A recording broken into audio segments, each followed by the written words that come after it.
حدیث نمبر 8. حدثنا سفيان بن وكيع حدثنا جميع بن عمر بن عبد الرحمن العجلي إملاء علينا من كتابه قال أخبرني رجل من بني تميم من ولد أبي هالة زوج خديجة رضي الله عنها يكنى أبا عبد الله عن ابن لأبي هالة عن الحسن بن علي رضي الله عنه قال. یہ اب روایت جو ہے سیدنا امام حسن ابن علی علیہ السلام سے آ رہی ہے. امام حسن علیہ السلام جو آقا صلی اللہ علیہ وسلم کے نواسے ہیں، ان کے بارے میں یہ حدیث طویل ہے تو ان کے بارے میں پہلے ہی لکھ لیجئے. حضرت حسن ابن علی روایت کرتے ہیں قال سألت خالی ہند بن ابی حالہ، میں اپنے ماموں ہند بن ابی حالہ سے سوال کیا، اپنے ماموں سے میں سوال کیا. تو اب دو شخصیات ہو گئے، دو لوگ آ گئے یہاں پر، ایک حسن ابن علی ہے، ایک ہند بن ابی حالہ ہے. سب سے پہلے امام حسن علیہ السلام کے بارے میں لکھیں. آپ کا نام حسن بن علی یا الحسن بھی لکھ سکتے ہیں، الحسن بن علی بن ابی طالب. آپ کا لقب المجتبی ہے، حسن بن علی بن ابی طالب، آپ کو حسن مجتبی کہتے ہیں. نبی اکرم صلی اللہ علیہ وآلہ وسلم کے دوش مبارک پر چڑھنے والے، نبی اکرم صلی اللہ علیہ وآلہ وسلم کے نواسے، جن کے بارے میں آقا صلی اللہ علیہ وآلہ وسلم فرمائے کہ حسن جنت کے نوجوانوں کے سردار ہیں. آپ جنت کے اہل جنت کے آپ سردار ہیں، اہل جنت کے نوجوانوں کے سردار ہیں. مصلح الامہ، آپ امت میں اصلاح کرنے والے ہیں. اور محی الجماعہ، یہ آپ کی سب سے بڑے اوصاف ہے. یہ آپ امت میں اصلاح فرمانے والے ہیں اور محی الجماعہ ہے. جب کچھ حضرات نے اپنے دنیاوی خواہشات کو طلب کرتے ہوئے امت مسلمہ کو دو حصوں میں توڑ دیے تھے اور امت کو بانٹ دیے تھے، تو ان کے اس کیا کہتے ہیں امت کو جتنا بڑا نقصان ہو رہا تھا اس سے بچانے کے لیے آپ پھر امت کو جوڑ دیے تھے. آپ یعنی امت کو توڑنا، دو حصوں میں بانٹنا، یہ بہت بڑا گناہ ہے، بہت بڑا گناہ ہے. اتنا بڑا گناہ ہے کہ بس آقا صلی اللہ علیہ وسلم اس کے لیے یعنی صحیح احادیث میں جو ہے دوزخ فرمائیں. دوزخ جو امت کو توڑتا ہے، فرقوں میں بانٹتا ہے، دو حصوں میں یعنی امت کو تفرقہ کرتا ہے، بس جہنم فرمائے آقا صلی اللہ علیہ وسلم اس کے لیے. اور سیدنا امام حسن علیہ السلام کا کمال یہ ہے کہ آپ امت کو جوڑ دیے. آپ کی شہادت ہوئی سن 50 ہجری میں. سن 50 ہجری میں آپ شہید کر دیے گئے، آپ کو زہر دیا گیا. بنو امیہ کا پہلا دور تھا، اس میں آپ کو زہر دیا گیا اور آپ کو شہید کر دیا گیا. اور آپ کی ولادت بھی میں ذکر کر دیتا ہوں. اچھا میں نہیں ذکر کیا تھا، میرے ذہن میں یہ تھا کہ میں بیان کر چکا ہوں.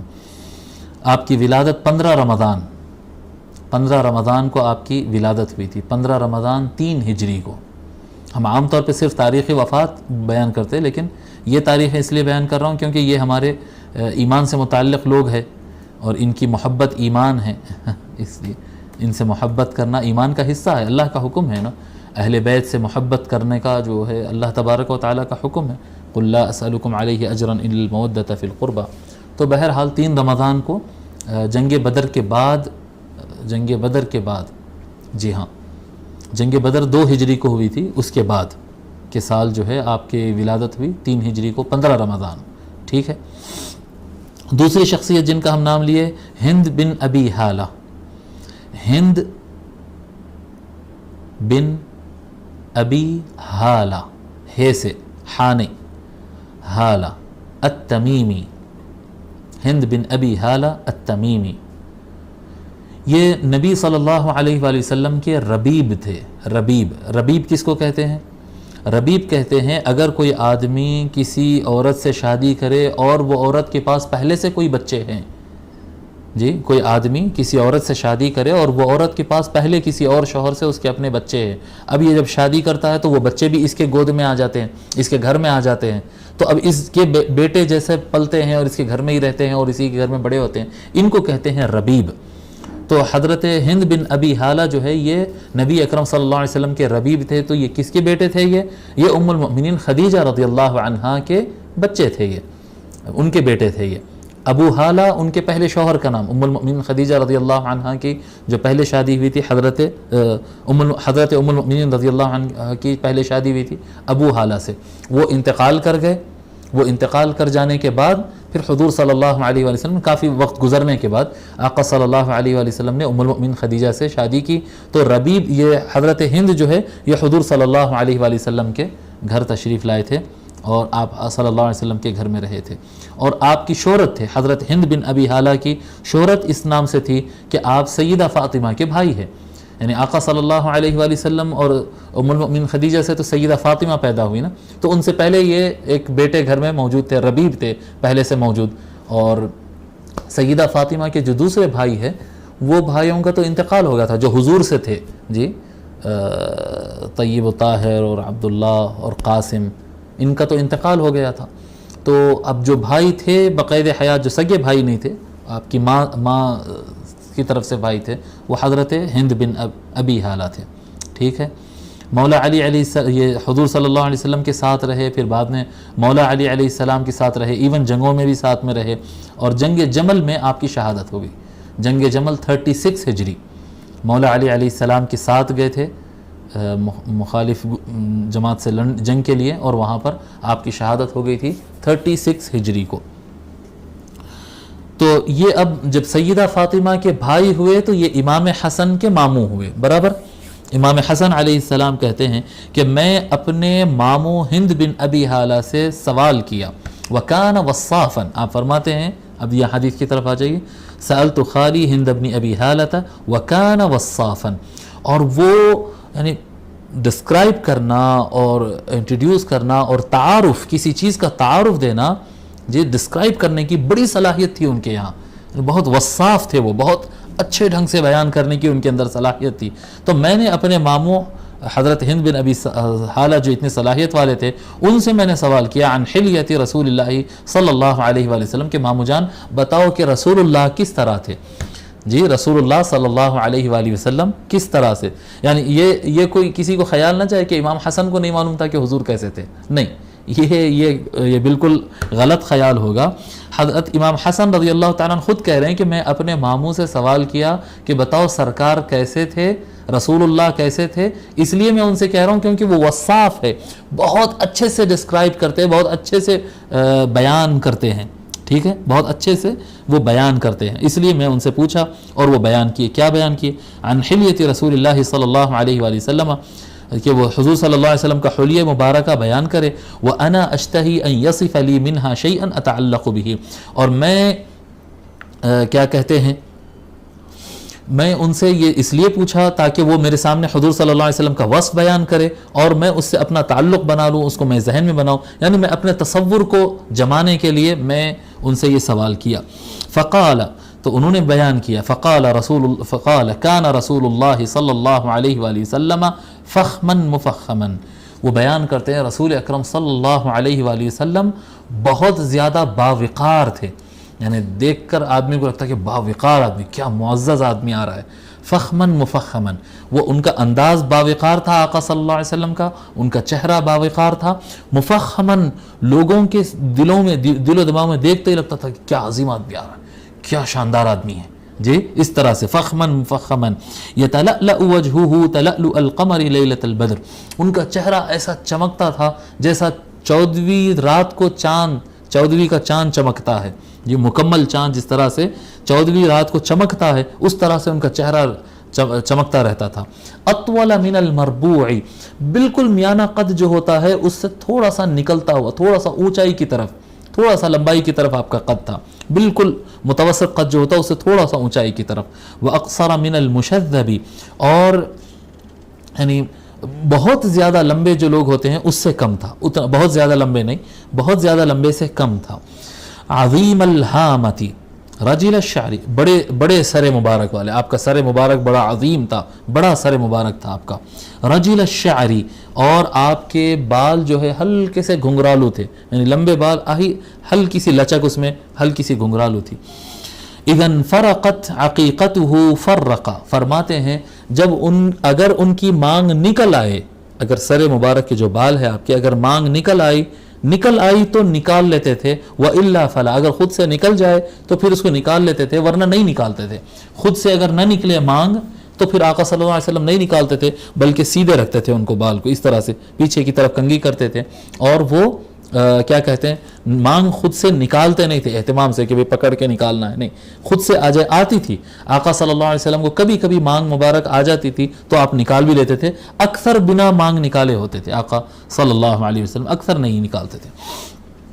یجاوز شعرہ شحمت اذنیہ، آپ کے بال مبارک جو ہے وہ کان کی لولکیوں سے تھوڑا سا بڑھتے ہوتے، تھوڑا سا آگے نکلتے ہوتے، اذا ہوا وفرہ، جب وہ اس کو جمع کر لیتے ہیں، جی جب وہ بالوں کو چھوڑتے تو وہ آگے کی طرف بڑھ جاتے، اور اگر بال مبارک کو نہیں چھوڑتے کٹنگ کروا لیتے تو یہ کان کی لولکیوں کے لیول پر ہوتے اور کبھی اس سے آگے بڑھ جاتے ہیں، ٹھیک ہے۔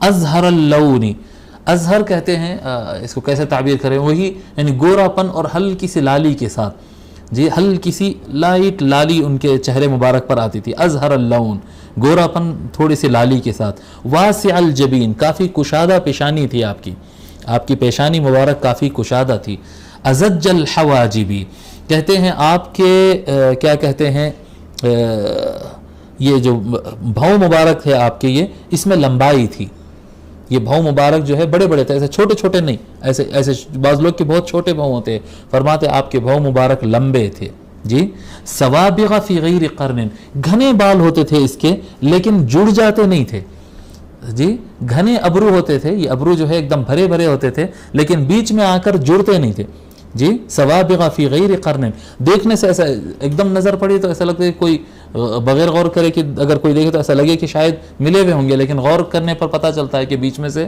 تھوڑا سا گیپ تھا، جڑتے نہیں تھے۔ بینہما عرق، آقا صلی اللہ علیہ وسلم کی پیشانی مبارک پر یہاں پر بیچ میں ایسے بیچ میں اوپر سے ایسا بیچ میں ایک رگ تھی، یدرہ الغضب، جو صرف غصہ آئے وقت نظر آتی تھی، یعنی آقا صلی اللہ علیہ وسلم کی یہاں پر ایک رگ مبارک ہے، بعض لوگ کو رہتی ہے، میں دیکھا ہوں، جی بعض لوگ کو رہتی ہے، تو یہاں پر ان کو یعنی پیشانی مبارک پر اس طرح سے رگ تھی جو نظر نہیں آتی تھی، اگر آقا صلی اللہ علیہ وسلم کسی بات پر غصہ فرمائیں، جی ناراض ہو اگر کسی سے ہو، کوئی تکلیف پہنچا دے آسانی سے، تو یعنی بہت ایزیلی غصے میں تو آتے نہیں تھے حضور صلی اللہ علیہ وسلم، لیکن کوئی بہت بڑی بات ہو جائے تو کبھی غصہ فرماتے، تو جب آپ کو غصہ آتا تو یہ آپ کی رگ مبارک نظر آتی تھی۔ اقن العرنین، جی عرنین، آپ کے یہ جو ہڈی ہے نا، یہ ناک کے یہ ہڈی، ناک کی جو ہڈی ہے یہ باریک ہڈی تھی، ناک کی ہڈی باریک تھی، لہو نور یعلو، اقن العرنین، ایک دم باریک اور سیدھی، یعنی جس کو کہتے ہیں کھڑی ناک کہتے ہیں ہمارے یہاں، کھڑی ناک، تو وہ اس طرح سے تھی، لہو نور یعلوہ، جی ناک مبارک کے اوپر ایک ہلکا سا نور رہتا تھا، نور، جی نور، یحسبہ من لم یتأملہ اشم، اگر کوئی وہ نور کو غور سے نہ دیکھے تو اس کو لگتا تھا کہ ناک بہت اونچی ہے، ناک یہ جو ناک کا جو گوشت کا حصہ ہوتا ہے یہ ایسا تھوڑا سا اونچا ہے، ایسا اگر کوئی غور سے نہ دیکھے تو اس کو خیال جاتا، جب غور سے دیکھے تو پتہ چلتا ہے کہ وہ نہیں، وہ ناک تو بالکل سیدھی ہے، ناک کھڑی ہے اور ایک دم سیدھی خوبصورت ناک ہے، اس کے اوپر ہلکا سا نور نظر آتا تھا، جی ناک مبارک کے اوپر ہلکا سا نور نظر آتا تھا، لہو نور یعلو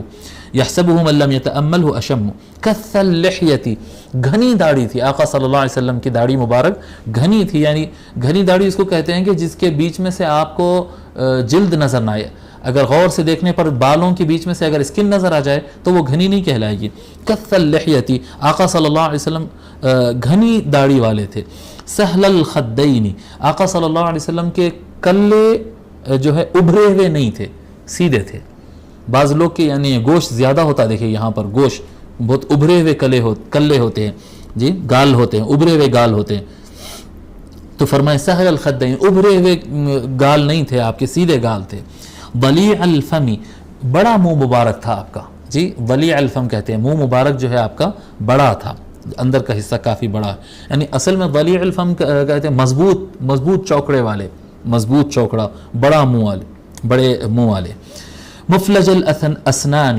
آپ کے دانت مبارک ایسے تھے آقا صلی اللہ علیہ وآلہ وسلم کے کہ بالکل صحیح سیٹ کیے ہوئے دانت تھے، اور دانتوں میں بالکل باریک بیچ میں گیپ ہوتا تھا، تھوڑی سی ہلکی سی سان ہوتی تھی، یعنی بالکل ایسا ٹائٹ لگے ہوئے نہیں ہوتے تھے، اور ایزیلی یعنی دیکھنے سے یعنی دانتوں کے بیچ میں کا گیپ آسانی سے نظر بھی نہیں آتا، جی آسانی سے نظر بھی نہیں آتا، اگر غور کرے تو پتہ چلے گا کہ بالکل باریک اس میں گیپ آتا تھا آقا صلی اللہ علیہ وآلہ وسلم کے دندان مبارک میں، مفلج الاسنان، اشنبا وہی معنی میں ہے.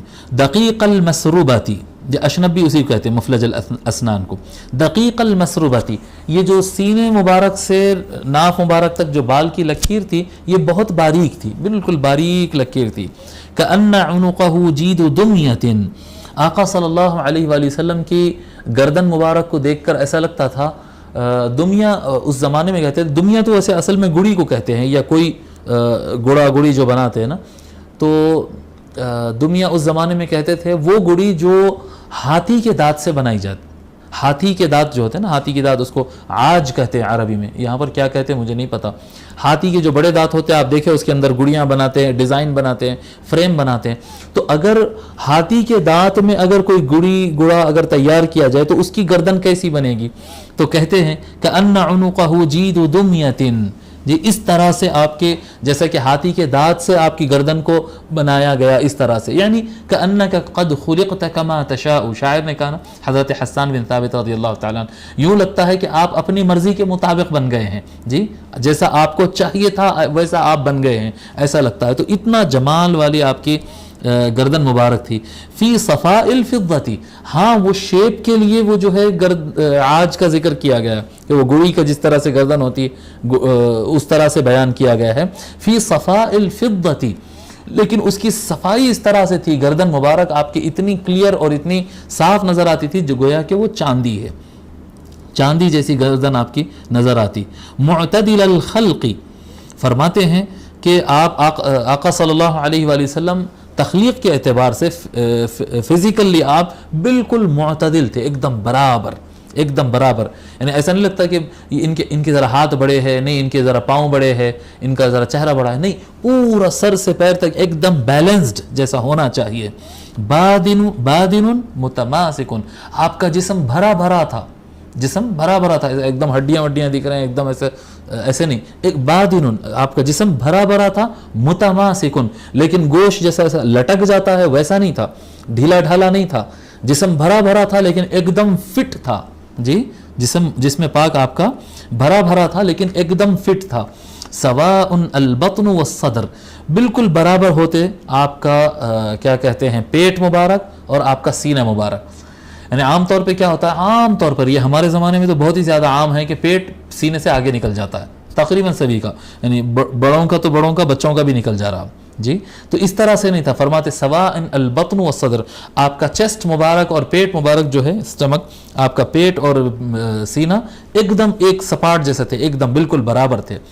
عریض الصدری، کافی چوڑا سینے والے تھے آپ، چوڑا سینہ تھا آپ کا.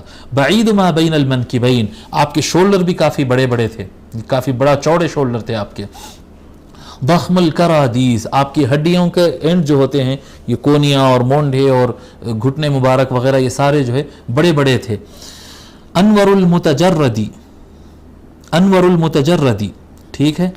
تو فرماتے ہیں موصول ما بین اللبتی والشعرتی، آقا صلی اللہ علیہ وآلہ وسلم کا جو حصہ، آقا صلی اللہ علیہ وآلہ وسلم کا جو حصہ کپڑے سے باہر نظر آتا ہے، المتجرد کہتے ہیں جو کپڑے سے باہر جو حصہ نظر آئے، ہاتھ ہو، چہرہ ہو، سینہ ہو، گلا ہو، جو بھی حصہ آپ کا باہر نظر آتا ہے ایک دم نورانی نظر آتا تھا، ایک دم نورانی نظر آتا ہے. یہ آقا صلی اللہ علیہ وسلم، یعنی دھوپ اس پر بہت زیادہ اثر کر گئی اور رنگ ایک دم زیادہ بدل گیا، اس طرح سے نہیں ہوتا تھا، بلکہ جو حصہ کھلا ہوتا وہ بھی کیا کہتے ہیں ایک دم نورانی ہوتا ہے.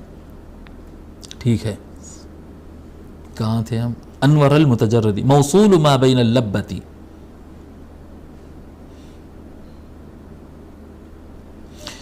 اللبہ کہتے ہیں یہ جو ہڈی میں ابھی ذکر کر رہا تھا نا کہ اگلے احادیث میں اس کا بیان آئے گا، یہ اللبہ سے السرت، موصول ما بین اللبتی والسرتی بشعر یجری کالخط، یہ لبہ سے لے کر سرہ تک، یہ جو گیپ ہوتا نا، یہ ہڈی جہاں پر ختم ہوتی اس کو لبہ کہتے ہیں. یہاں سے لے کر ناف تک ایک لائن جیسی آپ کے اوپر بال تھے جو بالکل لائن کی طرح تھے.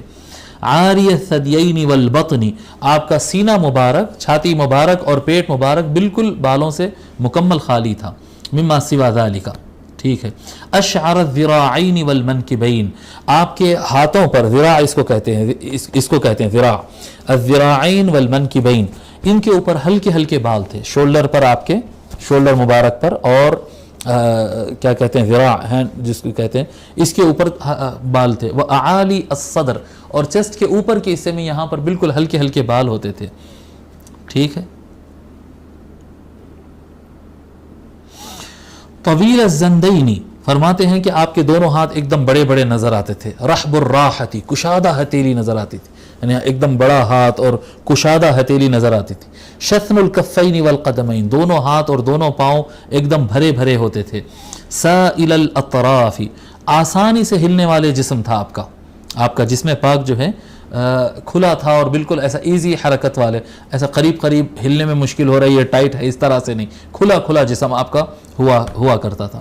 او قال شائل الاطراف، یا شائل الاطراف یعنی ہم معنی قریب قریب کلمات بتا رہے ہیں، یعنی دونوں ہاتھ پاؤں وغیرہ آپ کے اعضاء بہت ایزیلی حرکت کرتے تھے. خمصان الاخمصین، اخمص کہتے ہیں پیر کا تلوہ. ہم 2-4 منٹ بڑھ کے لیں گے لیکن حدیث جلدی سے ختم کر دیں گے انشاءاللہ تعالی. خمصان الاخمصین، تلوے مبارک جو ہے آپ کے ایک دم بھرے بھرے تھے. جی. مسیح القدمین، تلوے مبارک آپ دیکھیں، تلوے جو ہوتے بعض لوگ کے ایک دم ہڈیاں جیسے ہوتے، فرمایا نہیں بھرے بھرے ہوتے.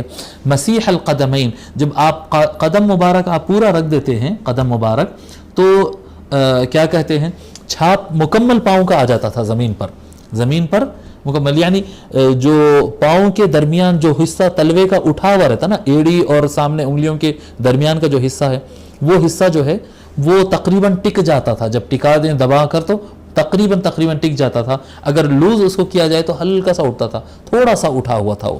مسیح القدمین.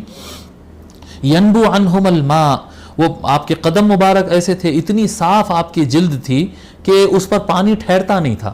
اتنی صاف اور ایسی بہترین آپ کی جلد مبارک تھی. جی ایسی جلد میں چکنائی تھی اور جلد ایسی تھی آپ کی کہ اس پر پانی ٹھہرتا نہیں تھا. اذا زال قلعا، جب چلنا شروع کرتے آقا صلی اللہ علیہ وسلم تو ایک دم چلنا شروع کرتے، ایسا نہیں آہستہ چلیں گے رکیں گے تھوڑا قدم بڑھائے آہستہ چلے، نہیں، جب چلنا شروع کرتے تو ایک دم چلتے تھے.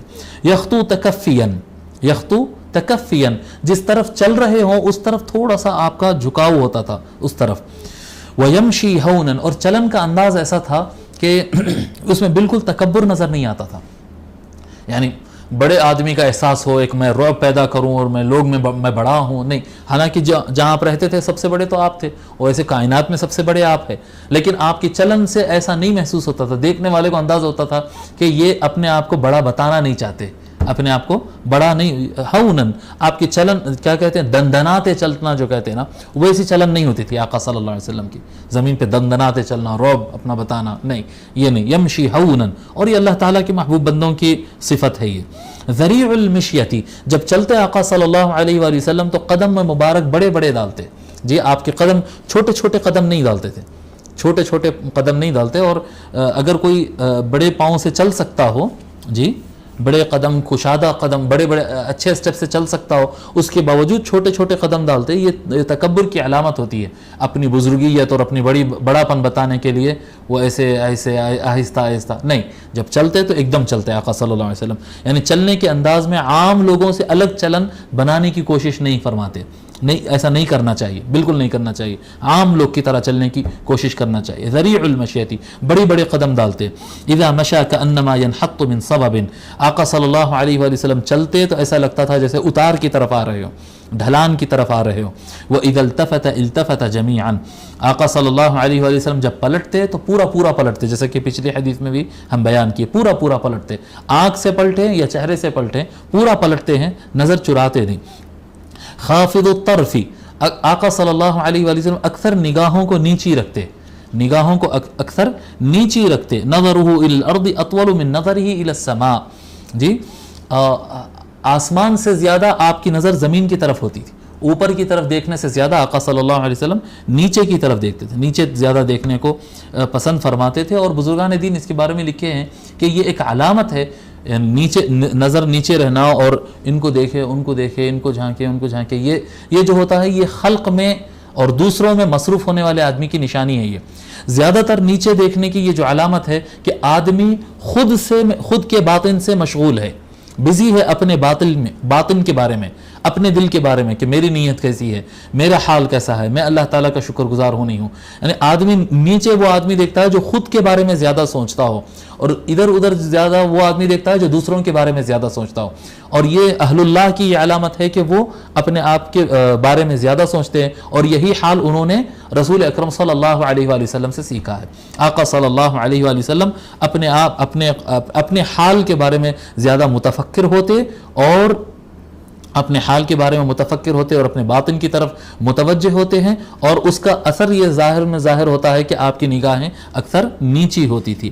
جلو نظرہ الملاحظہ، آقا صلی اللہ علیہ وآلہ وسلم کثرت سے ایسا دیکھا کرتے تھے، یعنی آنکھ گھما کر جو دیکھنا ہوتا نا، کثرت سے اس طرح سے دیکھتے تھے آقا صلی اللہ علیہ وسلم، آنکھ گھما کر دیکھتے تھے. مگر آنکھ گھمانے ہم جیسا کہ بتائے ایسا اختلاس سے نظر نہیں کرتے تھے، ایسا جلدی نہیں کرتے تھے.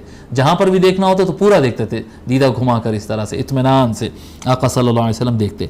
یسوق اصحابہ، اور آقا صلی اللہ علیہ وسلم چلتے وقت صحابہ کرام کو اپنے سے آگے کرتے رہتے، چلو چلو چلو چلو آگے چلو آگے چلو، اس طرح سے.